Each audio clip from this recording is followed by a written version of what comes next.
안녕하세요. 딸내미가 알려드림 채널입니다. 유용한 정보와 쉬운 방법을 잘 알려드리도록 노력하겠습니다. 많은 분들이 이용하시는 은행. 요즘은 스마트폰 하나만 있으면 웬만한 업무는 쉽게 처리할 수 있지만 그래도 은행 창구를 직접 찾아야 할 때도 있습니다. 그런데 앞으로는 은행 거래 방식이 크게 달라진다고 합니다. 최근 발표된 금융 규제와 대출 관련 변화 소식을 전해드릴 테니 영상을 끝까지 잘 봐주시면 도움이 되실 것 같습니다. 오늘 영상에서는 은행의 예금, 적금, 계좌를 갖고 계신 분들이라면 꼭 알아야 할 바뀌는 정책에 관해 알려드리오니 영상을 잘 봐주시고 추후 낭패 보는 일이 없으셨으면 좋겠습니다. 많은 분들이 이용하는 대표적인 곳 중 하나가 은행입니다. 요즘은 워낙 편리하게 은행 업무를 처리할 수 있도록 시스템이 잘 갖춰져 있어서 시간과 장소에 구애받지 않고 휴대폰 하나만 있으면 언제 어디서든 그 필요한 금융 업무를 쉽게 볼 수 있습니다. 그럼에도 불구하고 여전히 은행 창구를 직접 찾아야 하는 경우도 있습니다. 꼭 방문해서 처리해야 하는 일이 있을 때가 있는데요. 오늘은 최근 발표된 은행 거래 관련 소식을 전해드리려고 합니다. 의제 금지되어 더 이상 할 수 없는 거래도 있고 새롭게 도입이 확정된 제도도 있습니다. 우리 생활과 밀접하게 연결된 금융제도 변화에 대한 내용이 궁금하신 분들은 이번 영상도 함께 끝까지 시청해 주시면 되겠습니다. 최근 여러 가지 금융 관련 변화가 발표되었는데요. 하나도 놓치지 않고 잘 알아두셔야 할 내용들입니다. 혹시 몰라서 피해를 보시는 일이 없도록 그리고 강화되는 규제에 대비해 미리 준비하실 수 있도록 오늘 내용을 꼭 확인하시길 바랍니다. 먼저 전해드릴 소식은 작년부터 단계적으로 시행되고 올해 마지막 적용이 예정된 제도입니다. 이미 시행된 변화로 인해 은행 거래에 직접적인 영향을 받는 분들도 계실 텐데요. 앞으로는 더욱 강화된 규제가 적용되면서 지금보다 더 큰 영향을 받게 될 가능성이 높습니다. 따라서 미리 시행 시기와 주요 내용을 숙지해 두시면 좋겠습니다. 2024년 2월부터 8월까지 1단계 제도가 은행권을 대상으로 시행되었습니다. 원래 계획대로라면 2024년 7월에 시행될 예정이었으나 두 달이 미뤄져 9월에 시행되었습니다.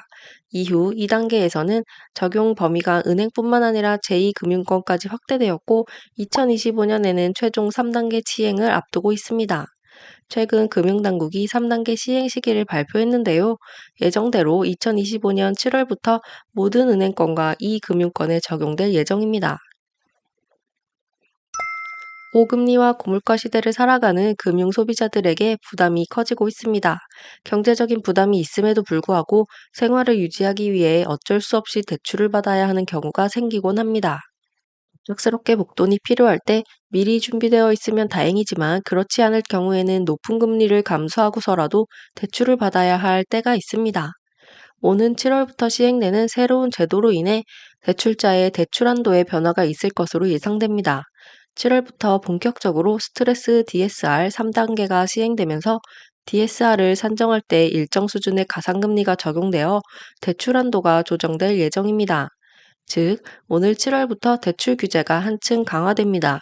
스트레스 DSR, 총 부채 원리금 상환 비율 3단계가 본격적으로 시행되는데요. DSR은 채무자의 모든 대출 원리금 상환액이 연소득에서 차지하는 비율을 의미합니다. 기존에는 은행권의 DSR이 40%를 넘지 않도록 규제했지만 3단계 시행 이후에는 스트레스 금리가 추가되어 대출 한도가 더욱 줄어들 것으로 보입니다. 현재 2단계에서는 스트레스 금리가 0.75에서 1.20%였는데 3단계부터는 1.5%로 상승합니다. 게다가 기존에는 대출 총액이 1억 원 미만인 경우나 중도금, 이주비 대출 등은 소득 심사를 받지 않았지만 앞으로는 이런 대출도 금융기관에서 소득 자료를 요구하여 DSR 규제 관리에 활용하게 됩니다. 또한 전세대출 보증 비율도 낮아집니다. 지금까지는 한국주택금융공사, 주택도시보증공사, 서울보증보험 등에서 전세대출을 100% 보증해줬지만 7월부터는 90%로 축소됩니다. 이는 전세대출 심사를 강화하고 차주의 상환 능력을 보다 엄격하게 평가하기 위한 조치인데요. 따라서 앞으로 전세대출을 계획하고 계신 분들은 미리 준비하시는 것이 중요하겠습니다. 은행 창구에서의 변화도 있습니다. 그동안 은행에서 고난도 금융투자 상품을 자유롭게 판매할 수 있었는데요. 이로 인해 많은 소비자들이 높은 위험의 투자 상품에 가입하게 되면서 큰 손실을 본 사례가 있었습니다. 이에 따라 앞으로는 5대 시중은행, 국민, 신한, 하나, 우리, 농협 가운데 약 5에서 10%의 거점 점포에서만 판매가 가능해집니다. 즉, 일반적인 영업점에서는 더 이상 이런 상품을 판매할 수 없으며 거점 점포에서는 층을 분리하거나 별도의 상담실을 마련하는 등 소비자 보호 장치를 갖춰야 합니다. 또한 해당 상품을 판매하는 직원도 관련 자격증과 3년 이상의 경력을 갖춘 전문가여야만 합니다. 이렇게 당장 몇 개월 후에 크게 달라지는 대출 규제 정책에 대해 많은 분들께서 걱정하고 계십니다. 어떤 분은 이번 DSR 3단계 시행에 대해서 매우 우려스럽다는 반응을 보이셨는데요. 함께 간략히 그 의견을 살펴보도록 하겠습니다. 새 시행 정책은 매우 공포스럽다며 미리미리 대비를 꼭 해야 한다는 취지의 의견을 주셨습니다. 작년 9월에 시행되었던 DSR 2단계에서도 너무 힘들었었는데 그보다 더 강력한 3단계 규제가 시행된다고 하니 절벽에서 밀교와 같다는 비유도 있었습니다. 날이 갈수록 하루가 다르게 오르기만 하는 물가에 생활이 갈수록 빡빡해지는 현실에 걱정거리가 더 느는 소식이 아닐 수 없습니다. 오늘은 앞으로 달라지는 금융 규제와 대출 관련 변화를 살펴보았는데요. 미리 대비하여 불이익을 겪지 않도록 준비하시면 좋겠습니다.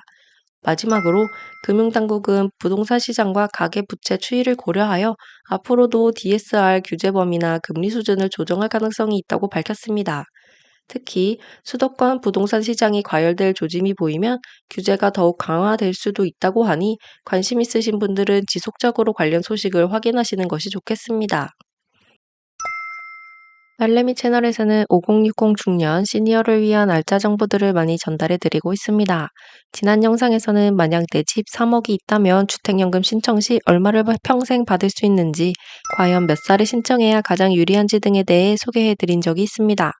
나만 모르면 손해보는 국가지원금 혜택과 복지 정책에 대해서도 빠르고 정확하게 전달해 드리오니 정보가 필요하신 분들은 구독을 눌러주시고 영상을 확인해 주시면 도움이 되실 것 같습니다. 다음 영상에서도 더 좋은 정보를 전달해 드리도록 노력하겠습니다. 구독과 좋아요를 눌러주시면 좋은 영상을 만드는 데 큰 힘이 됩니다. 시청해 주셔서 감사합니다.